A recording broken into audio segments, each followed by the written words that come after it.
นี่ในส่วนนี้เนาะหลอดไพ่พี่น้องพร้อมกับสายสายนี่ก็ยาว10 เมตรพร้อมกับปลั๊กเสียบแต่ว่าเบิ่งบ่ตูนลืมอย่างหนึงแหละเบิ่งคักเลยพี่น้องตัวนี้ลืมตัวนี้แต่แท้ป่านนี่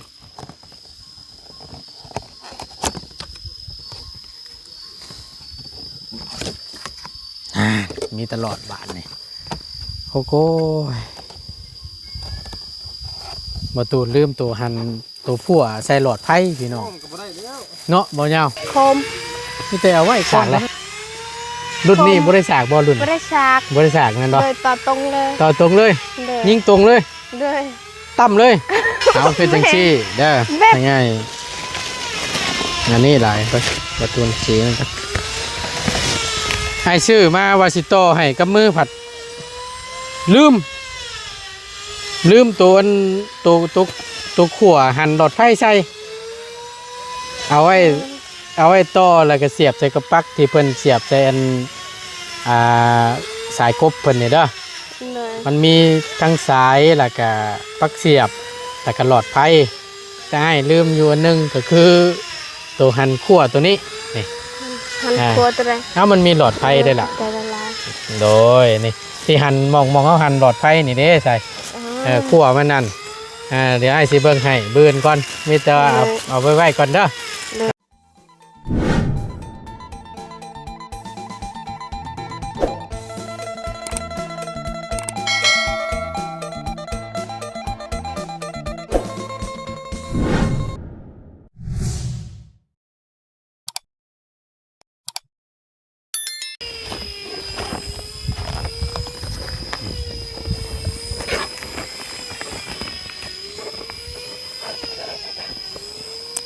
มาพร้อมกับถุงเขียวๆพี่น้องเนาะอาจสิได้เห็นในแล้วว่าถุงนี้คือหยังพี่น้องแต่ก่อนอื่นทั้งหมดต้นก็แยกตัวออกมาก่อนปุริอยู่เพื่อนน้องพรปุริเสียงกบเราไม่พี่น้องสองเครื่องปะทะกันโลดเสียงหลังสนั่นวันไหวอยู่มันได้ทั้งยังบ่ได้ยินยังเนาะทางประตูก็ได้ออกมาพี่คอนสักหน่อยนึงเดี๋ยวจะค่อยเข้าไปเบิ้งไม่เนาะเอาก่อนเดินพี่น้องเลยทางประตูก็ดีใจเนาะถือว่าเป็นเกียรติเนาะก็มีทางเอื้อยใหญ่ใจดีเนาะจากทางเบาได้สายลุยเฮานี่แหละพี่น้องก็ได้ทางเอื้อยเพิ่นก็ได้ฝากเครื่องประคองมาให้ทางเบาตูนเนาะก็มีเสือ2 ตัวเสือป้ายประตูผู้ชดผู้ได้ออกพี่น้องเลยราคาก็อยู่ในนี่แหละประตูสิผู้เฝ้าแก้ดอกเนาะตัวหนึ่งตีไปตัวหนึ่ง50 ลอนนี่ก็ตัวละล้านพี่น้องเลยเสือตัวนี้บุญวัฒนาประตูได้ใส่เสือตัวละล้านกีบพี่น้องเนาะคำว่าเพื่อนว่าอยู่บ้านนอกคอกหน้าเฮานี่คำว่าชื่นชวนตัวประตูกับบกล้าซื้อใส่ดอกพี่น้องมันแพงโพดก็ไม่ซื้อก็มีแต่150,000 หรือว่า1,000,000อย่างประมาณนี้นะพี่น้องอันนี้ก็เป็นบุญแล้วทางประตูก็ได้มีทางเอื้อยใหญ่เพิ่นฝากมาให้เนาะกับเอื้อยคำแพงว่าซั่นทางเอื้อยเพิ่นก็เป็นคนลาวว่าซั่นเนาะเพิ่นเฮ็ดเวียกเฮ็ดงานอยู่ต่างประเทศพี่น้องเอ้ยเพิ่นเห็นแล้วก็สงสารว่าซั่นแล้วก็บ่มีนอกจากนั้นเสื้อ2 ตัวเสื้อตัวนึงบ่ตูนกับได้แบ่งให้กับเบาเหยาวเนาะกับผู้ดีคือจังซี่เนาะถ้าเอ้ยได้เบิ่งได้ชมอยู่ในช่องของน้องเมื่อคืนนี้ทั้งน้องก็ได้นอนอยู่พลานไซเนาะก็ใกล้ๆบ้านน้องพรนี่ล่ะเนื่องจากว่านอนคืนนึงแหละวันนี้เสื้อผ้าหน้าแพรก็เลยบ่ได้เกี่ยมกันมาพี่น้องเนาะก็นอนคืนเดียวแต่ว่ามื้อนี้ก็ทั้งเบิ่งเนาะแต่ว่านั่นก็สิได้หวนเตากลับลงคือเก่าผู้ดีเลยทั้งบ่ตูนกับจังหวะเปลี่ยนออกบ่ตูนก็ได้เสื้อตัวเก่าคิดอยู่แล้วก็ว่าโอ้ตายโลดบัดนี้ว่ะสิมินเน่าเสื้อนี่ก็พอแห้งแล้วจังหวะบ่ได้มามอบให้ผู้ดีเนาะเอาก่อนอื่นพี่น้องเลย กราบสำบายดีและสวัสดีเด้อพี่น้องสำบายดีเบิดสุขุสุคนบ่ว่าสิอยู่ในและก็ต่างประเทศก็ยินดีต้อนรับเข้าสู่ช่องประธานป้องชาแนลคือเก่าเด้อพี่น้องเด้อนำเสนอโดยบ่ตูนคือเก่าเนาะนอกจากนั้นเนาะบ่ตูนได้มอบไปให้แล้วแล้วก็ทั้งเอื้อยเพิ่นก็บ่ได้มีแต่ว่าสุดมาฝากทั้งบ่ตูนได้เนาะก็นี่ก็จะเป็นชุดของทางน้องตีหนึงเนาะแล้วก็มีของเล่นน้ำแน่โอ้ยพวกแห้งเนี่ยเพิ่นเมื่อเห็นเลยแต่เพิ่นสิมักคักพี่น้องเลย เนาะแล้วก็มันมี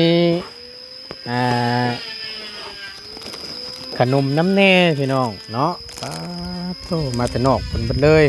แล้วก็สิ่งที่สำคัญพี่น้องเลยเนาะตัวนี้เป็นยานวดหรือว่าเจลนวดที่บ่ตูนเจ็บคอแหละขอแข้งบ่ตูนขอโทษขอไปหลายๆพี่น้องตัวนี้เป็นชนิดนวดว่าซั่นถามว่ายังเจ็บบ่ก็เจ็บอยู่แต่ว่ามันบ่แห้งพี่น้องบวกกับบ่ตูนคลั่มในอาหารการกินน้ำแน่ก็เลยยังบวมๆอยู่เบ่งเรื่องอยู่น่ะพี่น้องเอ้ยเอาเนาะก็ทั้งเบิดทั้งมวลทั้งบ่ตูนก็ก่อนสิเข้าไปหาทั้งน้องเพิ่นก็ต้องขอขอบคุญขอบคุณขอบอกขอบใจทางเอื้อยใหญ่ใจดีหลายๆเด้อที่มีน้ำจิตน้ำใจเนาะซื้อเครื่องซื้อของฝากมาให้ทั้งน้องในครั้งนี้เนาะก็ขอให้เอื้อยครอบครัวเด้อเอื้อยเด้อเนาะก็ขอให้มีแต่สิ่งดีๆเข้ามาในชีวิตเนาะนอนรับก็ขอให้ได้เงินหมื่นนอนตื่นก็ขอให้ได้เงินแสนบ่ว่าเฮ็ดเอื้อยบ่ว่าเอื้อยเฮ็ดธุรกิจการงานใดๆก็ขอให้ประสบผลสำเร็จในหน้าที่การงานนั้นๆตลอดปีและตลอดไปเรื่อยเด้อเป็นเหนือล่องใต้ขอให้เดินทางตลอดปลอดภัยไปใส่มาใส่ก็ขอมีแต่คนหักคนแพงเนาะสิ่งที่สำคัญขอให้อายุมั่นขวัญยืนอย่าเจ็บอย่าจนร่ำรวยตลอดปีและตลอดไปเรื่อยเด้อสาธุเด้อเนาะเว้าดิ้นก็รั่วบ่ตูนก็ได้ดีใจได้ของฝากของต้อนเนาะเอาก็ถือว่าได้รับเด้อเด้อจากเบาได้เนาะก็มาให้อยู่พี่แหละเพื่อนน้องพรเนาะบ่ตูนก็สิเก็บไว้ก่อนตอนนี้ก็ถือว่าได้รับเป็นที่เรียบร้อยแล้วเนาะพอดีทั้งน้องก็ได้แบ่งให้บ่ยาวนํพอดีผู้ดีซ้ำว่าซั่นเอาเนาะก็แบ่งกันบ่ว่ากันเด้อขอบอกขอบใจหลายๆเนาะเอาก่อนเดินพี่น้องเอ้ยคือจังซี่ได้บาดนี่มาต่อกันแนวนี้ มื้อวานนี้เนาะหลังจากที่ทางบ่ตูนก็ได้อยู่จนค่ำจนมืดแล้วมันนี่ในการกินข้าวกินน้ำมันบ่เห็นหุ่งพี่น้องหนึ่งมากกับมีภัยแล้วต่อจากเกินไปตู้เนาะเข้ามานี่บ่ตูนก็ได้คิดเห็นพี่น้องกลับมาเห็นโคมหรือว่าแบตเตอรี่ของน้องพรเมื่อวานนี่ใส่ทานไฟฉายหรือว่าทานโคมทานหมอลำเขานะทานวิทยุนะพี่น้องมาต่อเลยใส่เป็นโคมใต้แล้ววันนี้ทั้งบ่ตูนก็ได้คิดเห็นก็เลยเอ้าคำว่าบ่สั้นในเพราะว่าสร้างเพิ่นก็กลัวเพิ่นสิกลับนี่ก็ค่ำมืดเนาะทั้งบ่ตูนก็ได้ซื้อเอาหลอดไฟพร้อมกับสายแล้วก็ปลั๊กเสียบนี่ในส่วนนี้เนาะหลอดไฟพี่น้องพร้อมกับสายนี่ก็ยาว10 เมตรพร้อมกับปลั๊กเสียบแต่ว่าเบิ่งบ่ตูนลืมอย่างหนึงแหละเบิ่งคักเลยพี่น้องตัวนี้ลืมตัวนี้แต่แท้ป่าน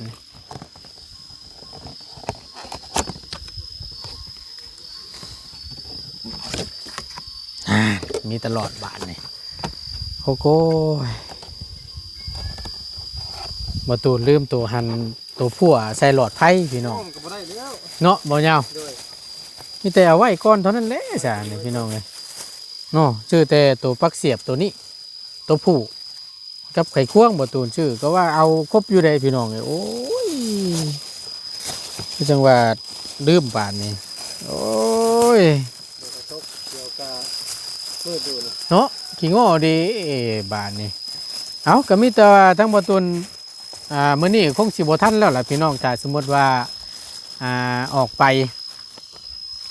ซื้อนี่ก็กลับเข้ามานี่ก็สิมืดแล้วเพราะว่ารถจักรซ้ำบ่ฮู้ว่าสิจังไดแน่อยากเมื่อแต่อ่าเวทแน่แล้วแต่ว่ากับเบิ่งก่อนพี่น้องก็จังไดมื้อนี้ก็บ่ทันแหละมีแต่ว่าบ่ตูนสิอ่า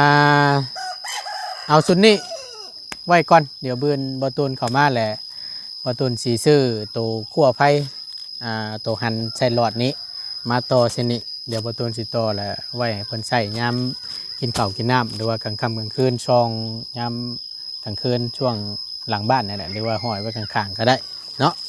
ไปเดี๋ยวทางประตูสิเข้าไปหาทั้งน้องเพิ่นก่อนพี่น้องเลยโอ้ยเนาะลืมตัวง่ายๆคือจังว่าจับครบเบิดดู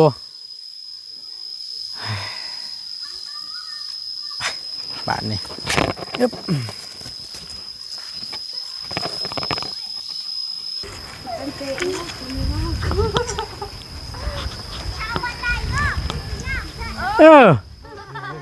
ผู้สาวบ้านได้จะทำโมเมนเทิมใหญ่นี่บ่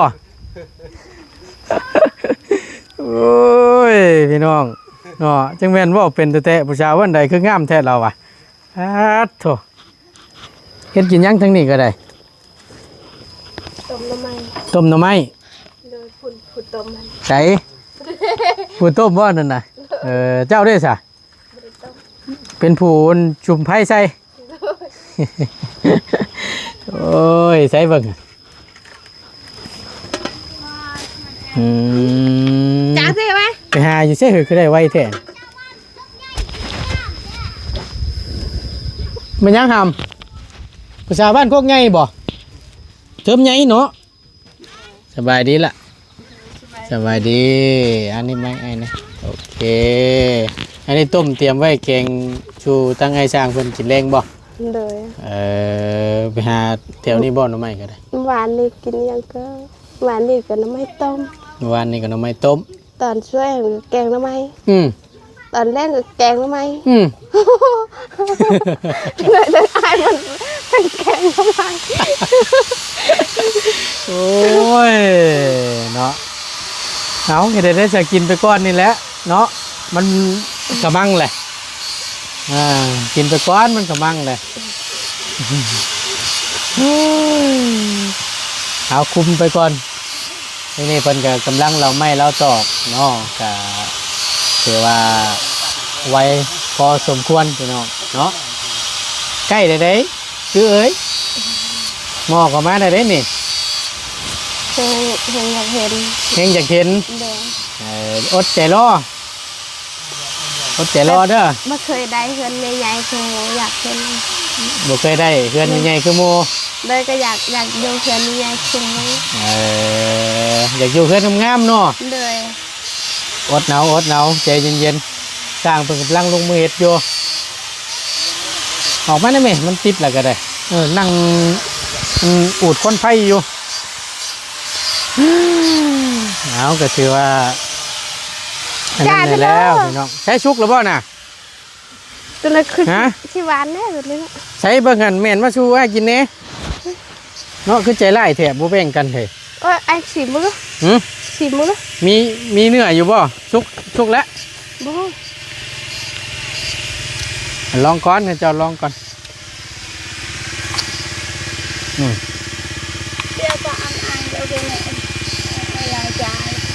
ใช้เบิ่งเป็นเอาได หวาน หวาน เลย เนื้อลายอยู่บ่ซีนมันลายอยู่บ่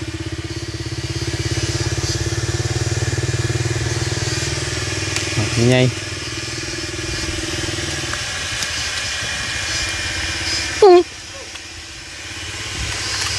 นอนเองแม่งเลยตัวน่ะ มันยังให้มันลงเองมันบ่ เลยเอามา สงสัยน้อยใจนะนี่เนาะเบิ่งนี่เนาะ เมื่อเช้านี่ว่าสิตัดแล้วอยู่เนาะ แม่นมื้อเช้านี่อ้ายยังเว้าอยู่เนาะ โด ส ย งสัยน้อยใจนี่น้อยใจแล้ว เราไปให้ตัดยังเลยฉันลงเองเลย บ่ต้องตัดหรอกลงก่อนเด้อว่าติ แต่ว่าเป็นคนก็บ่ต้องตีนะให้ก่อนนะ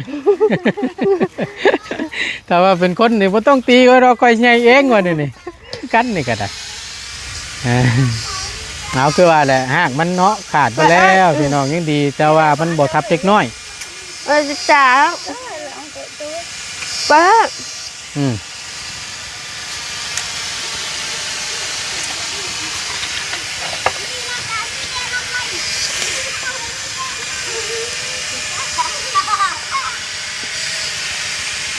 ใช่บ่พอขึ้นแล้วนะพอขึ้นแล้วขึ้นรถ ป้าเจ้เอ้ย โอเคพี่น้องก็ทั้งมาตุนย่านขึ้นฟ้าขึ้นฝนอยู่เมื่อกี้ในการเนาะมาอีกวันนี้กันเล็ก เดี๋ยวไปได้ มียังฮะ บอกกันเล็กน้อย ว่าเป็นอะไรเด็กกับเด็กน้อย มาอายจ้ะ ใช้ไปใช้น่ะ เราจะไปอายต่างอายกินมันไม่ได้ ฮะ เราไปจะไปหายทางอายกินหมักน้ำไยนี่ เออโอ้โหคำเสียถ้าให้กินก็กินกับแม่นเอาลายๆนี่ก็ได้หรอกเอาไม่ซิม เลยโอ้จีนเจ้านี่กะ หืม แบบเห็นตัวหน่วยใหญ่ๆเนี่ย หน่วยใหญ่ หอม ๆมันเทิมแหละถือว่าเป็นปีนี้ถือว่าสุดยอดเลยพี่น้องหมักน้ำใหญ่นี่ก็ได้ ป้าปนอะไร ไปเอาอันคือเจ้าบ้านนี้เจ้าน่ะกึกดีทั้งหมด บ่อันผู้น้องเอาไปตัวให้กินก็ได้ไปบ่ยากดอกไปรถเอาเดี๋ยวให้ตั้งน้องเป็นเอาน้ำใหญ่ได้อยู่พวกช่องพวกนี่แหละ เอาไปสู้ตั้งเงินเบาเงาเบาได้เนาะกับปูนีหมักน้ำใหญ่ต้นนี่แหละพี่น้องซุกเริ่มซุกไปได้เนาะแม่บ่เนาะถือว่านั่นแล้วพี่น้องเริ่มแล้วต้นนั้นผัดหักเนื่องจากต้นนี้ก็เมนเฮ็ดยังบ่ได้เนาะต้นนี้เนาะเอาไว้เฮ็ดทมเพราะว่ามันอยู่แดนผู้ดีเอาไว้เฮ็ดทมไว้นั่งดินนั่งหัวต้นนี้ก็ถือว่าอันนั้นโยไว้ก่อนไปกินหมากกินหยังมันเห็นแล้วแต่ว่ามันยาวไปใส่สายไฟกับเขากระตอนเนาหมวยมันขึ้นแต่พอมันขึ้นไปหอดสายไฟอันตราย ถูกซื้อมันก็สดนะ ฮะ ถูกซื้อมันก็สด อ้าวแมวมันหลายๆมันเจอฟ้าลงฝนตกปัดงามันหักทับสายไฟนี่ไฟใหม่เบิดบ้าน อ๋อ ล่าสุดนี่อยู่ในข้างเพื่อนได้นะไฟใหม่ แล้วเห็ดจังใดบ้านนะ หืม เห็ดจังใดบ้านนะ เสร็จจังได้เดือดแต่ปูนกับเสาเบิ่งไงเสร็จเบิ่งบัวาสิมีบออยู่นี่มีสภาพ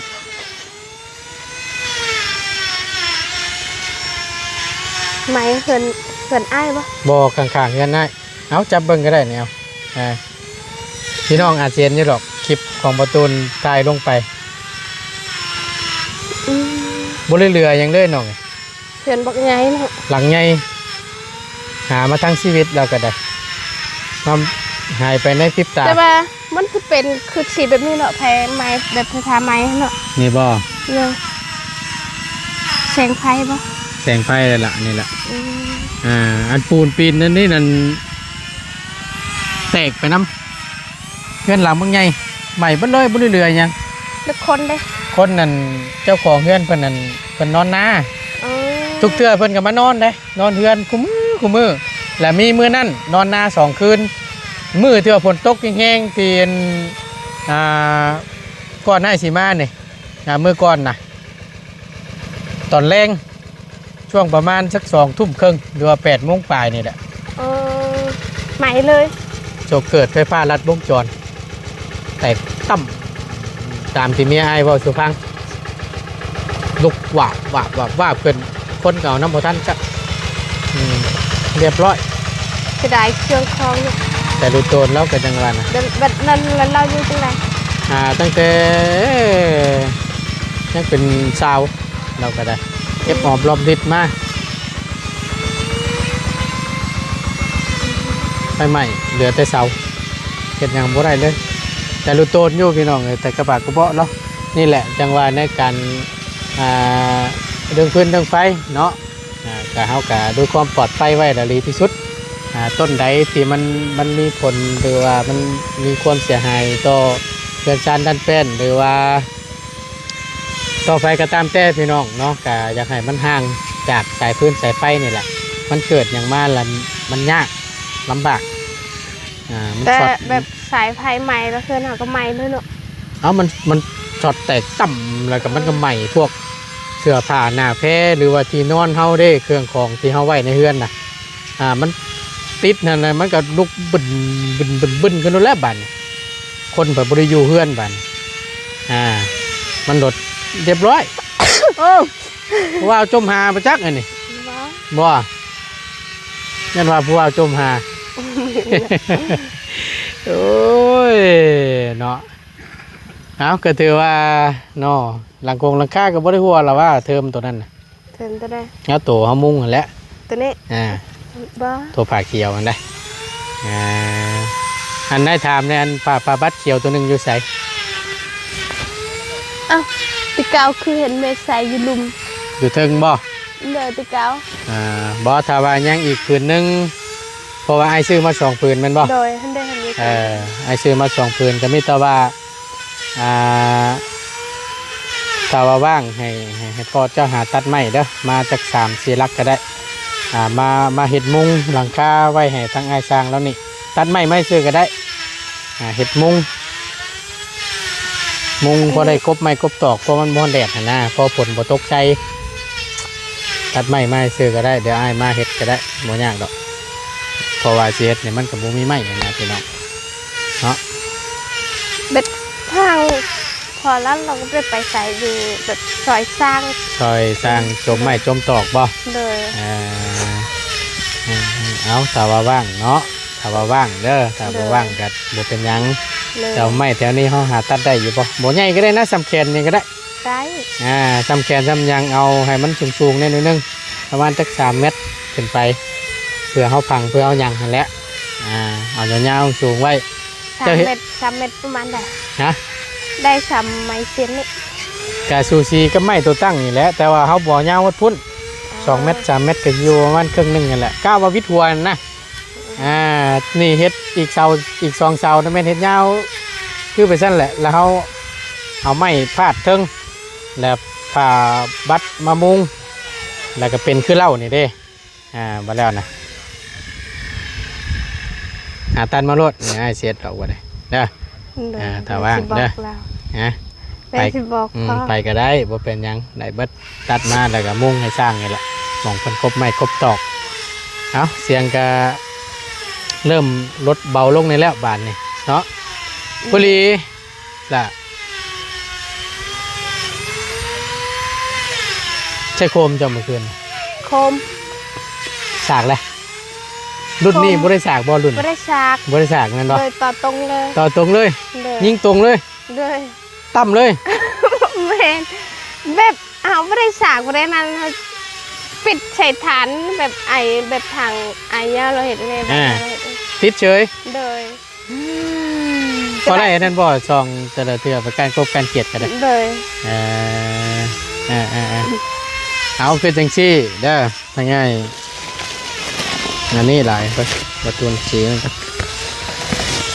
ให้ซื้อมาวาสิโตให้กับมือผัดลืม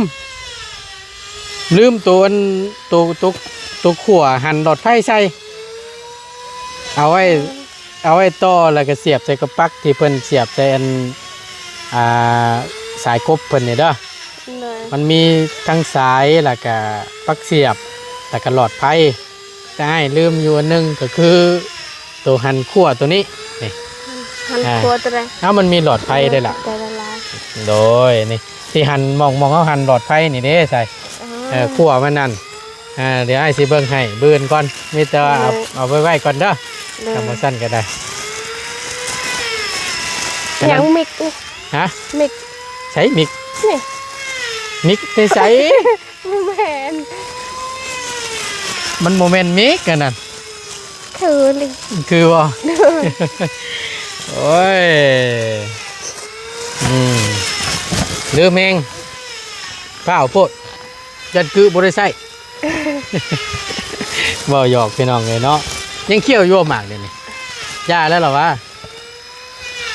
แบบไม่ตู้เราได้อยู่เหินได้ขี่รถไปไหนเราไม่ได้เที่ยว พี่น้องเพิ่นก็บ่อยากให้เจ้าเคี่ยวปานใดเป็นผู้เสกผู้ชาวเนาะบ่ต้องเคี่ยวก็ย่าเคี่ยวมันสิแรงว่าซั่นแบบเคยแล้ว นะ แบบเราเคยเที่ยวถ้าแบบไม่ตู้ไปให้ไปสวนจังซี่แล้วไม่มีใครมีแบบกระตาอย่างก็แบบกระป๋องหมากกระป๋องอะไรกันแล้วอยู่ได้เป็นไปได้บ่ต้องเคี่ยวเด้อ ไปเห็นยามตอนแรงตอนเช้ายักษ์ บ่เอาบ่ต้องเคี่ยวเป็นผู้เสกผู้ชาวเคี่ยวหมากมันก็ปานบ่ว่าน่ะเนาะจังน้อยผู้ว่าเห็นป๊าดโธ่ยิ้มเขียวมาโหป๊าดที่โตเขียวเจ้าเพชรยังมาสาวบ่ล่ะ บ่ได้อาย วายบ่โอ้วายก็แม่นอยู่หรอก น้องไม่เคยแบบอายแบบนั่นแบบนี้ไม่เคยอาย ภูมิใจในสิ่งที่เขามี เลย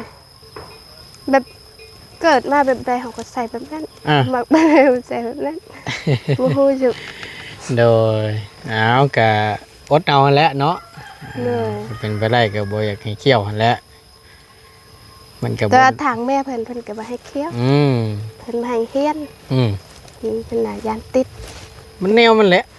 คำว่าเพิ่นผู้ชายก็เปรียบเทียบก็คือสูบยาบ่สูบบ่แล้วต้องได้สูบหั่นน่ะถ้าสูบแล้วก็มีแฮงจังซี่ประมาณนี้เนาะว่าเช้าได้บ่ก็เช้าได้แม่นแต่ถามว่าอายบ่เขียวมากอันบ่ได้อายบ่ได้ความมักเนาะเด้อโอเคพี่น้องเอ้ยเนาะก็ถือว่าตั้งง่ายซื้อหลอดไฟมาไว้ให้เพราะว่าตั้งง่ายเห็นกินข้าวเมื่อคืนนี่มันตั้งง่ายสร้างเราปัดกินข้าวกินน้ำเนี่ยมันปัดบ่เห็นหุ้งแล้วก็เลยอย่าบันดาลเลยงวยเต้โอ้ไม่ยั้งนะเฮ้ยสติงบ่ช่งบ่เดี๋ยวไปชี้เลยนะมันจะตะเด้อมันตะคือนี่ไม่ยั้งเบิ่งก่อนว่ามันคือยังเป๊ปซี่ไปช่างสีออกสีแดงกินฉันเอาคำว่าจังซั่นคิดว่าน้ำแดงเฉยมียังน้ำมันบ่น้ำมันโอเคไปฉันไม่จะเอาไปไว้ก่อนเนาะเอากันนี่แหละเป็นเงินเป็นคำทางอันนี้กับโมเมนต์ว่าของง่ายเองดอกหลายก็เป็นทางของพอติกอันโมเมนต์เมติกกับพอมพรคือเก้าหลายแต่เพิ่นกับฝากเงินไว้ในอ้ายนี้แล้วก็ฝากให้ทั้งอ้ายคอยเบิ่งว่าส่วนใดที่มันขาดแต่ว่าตัวใดมันเห็นสมมาภาควรก็จัดแจงซื้อไปให้เด้อบอตูนเด้อว่าซั่นทางบอตูนก็คิดเห็นตัวนี้แหละพี่น้องทางพ่อแม่เพิ่นก็ใจดีเลยใจดีบ่โดยใจดีเบิดทุกการถ้าแบบอยู่ไกลแล้วพออยากเห็นหน้าเห็นนั้นว่าถ้าแบบถ้าอยู่แบบแถวไกลๆแล้วก็พออยากไปจะเป็นหน้าเพิ่นเลยถ้าสมมติว่าผู้ใหญ่แต่ละท่านเพิ่นชดช่วยเจ้านี่ถ้าสมมติว่าเพิ่นมีท่านใดท่านหนึงเพิ่นมาเยี่ยมมายามนี่โคตรดีใจเลยระดับแรกเจ้าเช็ดจังไดก่อนเนาะสิไปเดี๋ยวบูเสื้อสารมากก่อนดับแรกเลยสมมติว่าเห็นหน้าเพิ่นนี่เพิ่นมานี่เพิ่นมาเยี่ยมมายามนี่บ่น้องปอนนี่ทางเจ้าเช็ดอะไรก่อน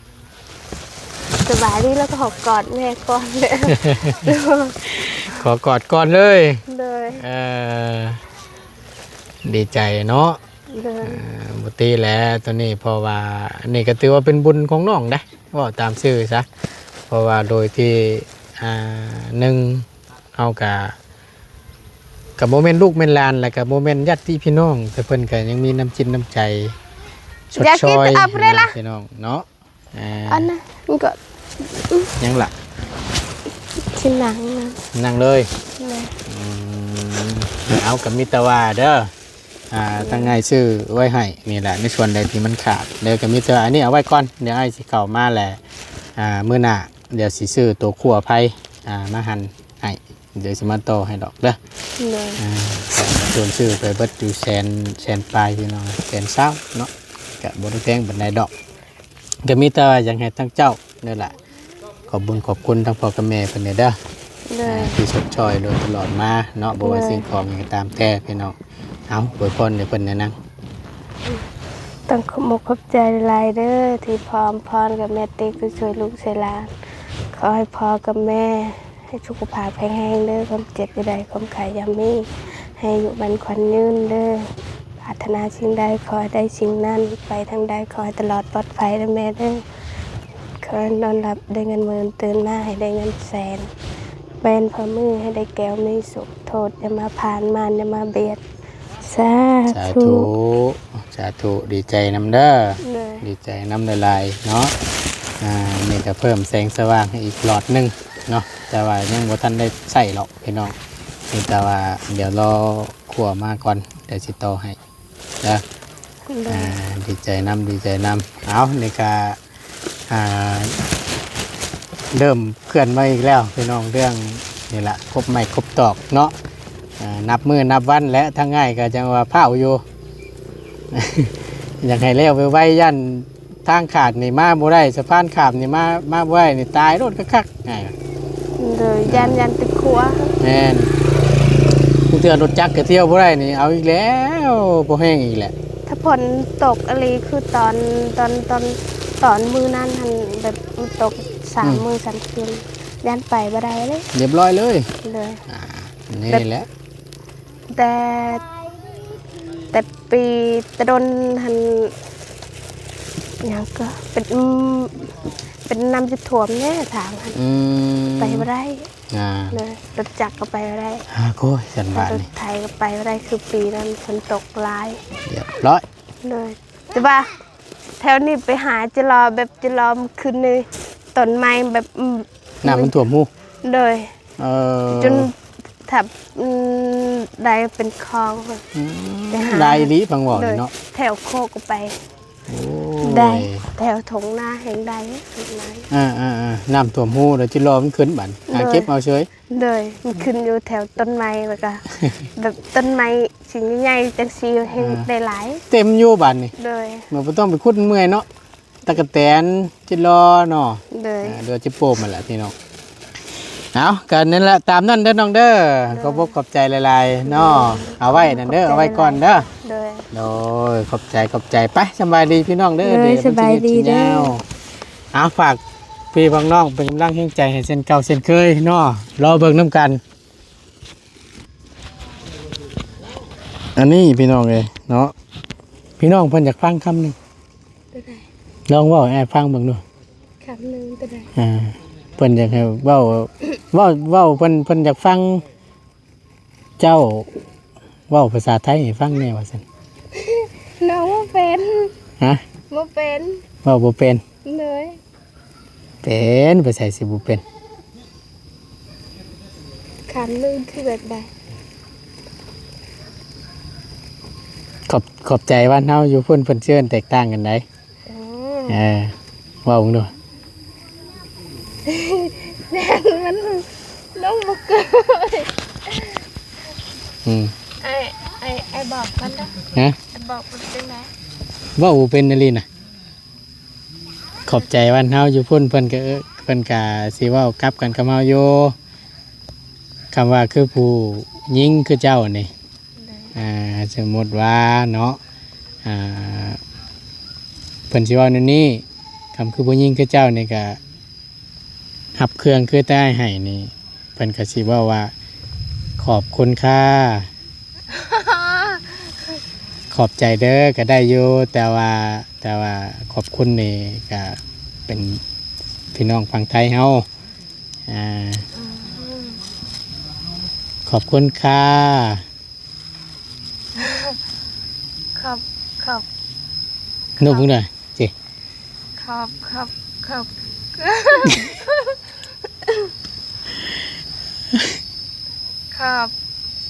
บคุณค่ะ ประมาณนั้นที่ชื่อเครื่องมาให้หนูหรือว่านู่นนี่นั่นนั่นแหละมันชื่อว่าทำนองนั้น น้องว่าเป็น ฮัลโหลมึงดูสมมติว่า อันนี้อันยกตัวอย่างเด้ออันนี้พี่น้องเพิ่นอยากฟังอีกเลยพี่น้องเพิ่นอยากฟังเจ้าเว้าภาษาไทยเอายกตัวอย่างคือพ่อใหญ่ใจะดีอยู่ฟังไทยเพิ่นเอาไฟเข้าให้เจ้านี่เฮ็ดจังได๋เว้าดู ขอบคุณไปไหนอ้าวไปแล้ว